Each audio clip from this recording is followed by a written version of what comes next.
So, the third season of Better Call Saul, the prequel show to Breaking Bad, picks up immediately after the events of the second, just like the second did for the first.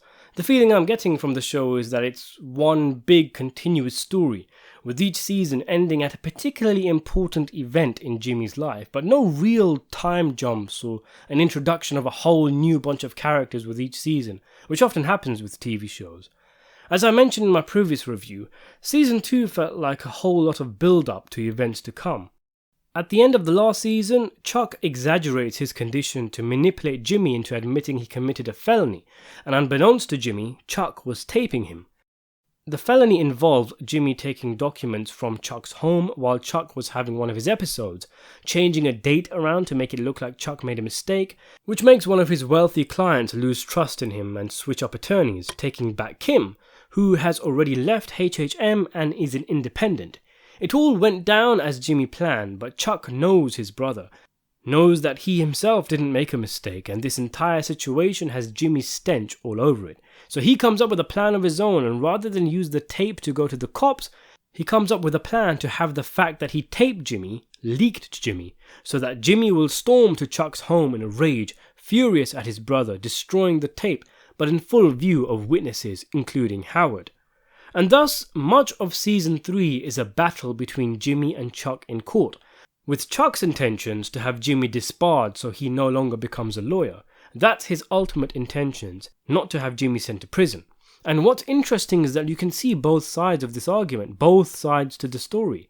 Chuck doesn't spend his time twirling his mustache and chortling. He has his own motivations and insecurities, just like Jimmy, and you're able to empathize with his position.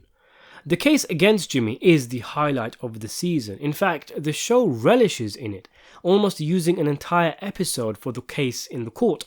It doesn't quite go to Chuck's plans, as Jimmy utilizes some of his best trickery to get himself out of the tough spot, ending up with just a year's suspension. The result causes something of a rift between Chuck and Howard, who starts to see his partner, the man who he has admired for years, as something of a liability. He's a great character, Howard. I feel there's a lot going under the surface with this guy, and I'm already kind of itching to make an individual video on him. Anyway, there are a few other minor entertaining subplots, like Jimmy trying to recoup some cash and sell off some TV advertisement slots he has, which he no longer needs, as he's not a lawyer.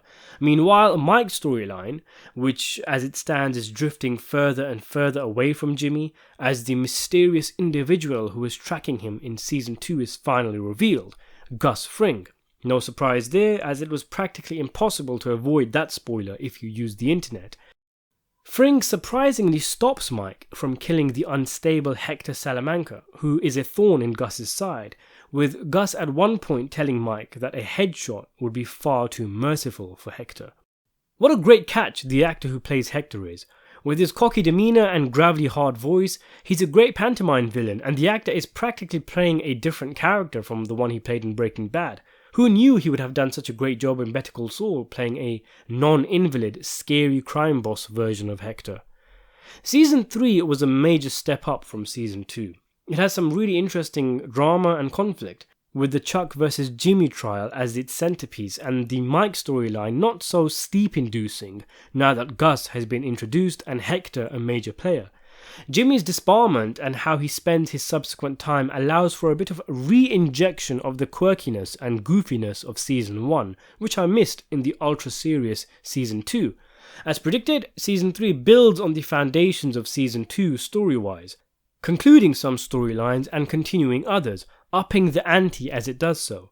Season 2 feels like the waiter arriving with your food. You look up with hope, but he's just bringing the lettuce, tomatoes and a jug of water. Okay, yeah, I'll take it, but I'm waiting for the good stuff. Season 3 comes along and it's essentially the waiter arriving with the juicy starter, ribs, chops, kebabs, lots of good stuff. I'm hoping Season 4 will be the main dish, steaming and full of flavour, although I'm not quite sure what dish it will be, as there's many directions Season 4 could go in, given the bitter and surprising note Season 3 ends on. I found this season very entertaining and fulfilling, unlike the previous where I felt a bit shortchanged. As I mentioned, Season 2 sets up much of the stuff in Season 3, but even still, I didn't think Season 2 needed as much fat as it had. Being boring, I think, is the worst sin a movie or TV show can commit, and season 3 definitely does not indulge in that particular vice, and I feel this season is Better Call Saul back on form. So what did you think of season 3 of Better Call Saul? Let me know in the comments below, and before we finish, I just want to thank my patrons Andre Millington, Nicholas Curtis and Dirk K, and also my channel members, the new On Gorm 24, Rikers and Michael Awatwi. Thanks for watching.